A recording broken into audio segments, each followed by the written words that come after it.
New Year, same performance from the New York Giants, who fell 21-6 in their Week 1 regular season opener against the Washington Commanders. The Giants, who last year finished with a historically bad 3-14 record, had hoped that their offense would get a performance boost with the addition of Russell Wilson at quarterback, but unfortunately for them, the unit flatlined as the offensive line, missing starting left tackle Andrew Thomas, struggled to protect Wilson, who finished 17 of 37 for 168 yards.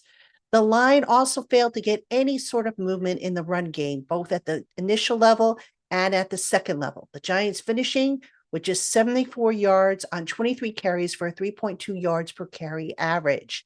Besides Wilson's struggles in finding and timing his passes with receivers, the Giants were abysmal in the red zone, going 0 for 2. As a result, for the third Week 1 opener in a row, they failed to score a touchdown, and they have now been outscored 89-12 in their last 3 regular season openers.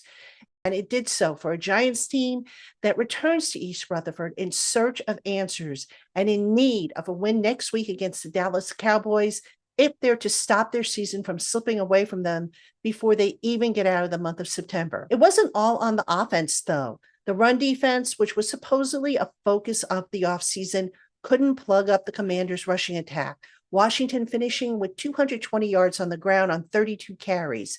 But perhaps even more alarming was that 102 of those yards came on first down, an average of 5.66 yards per rush attempt.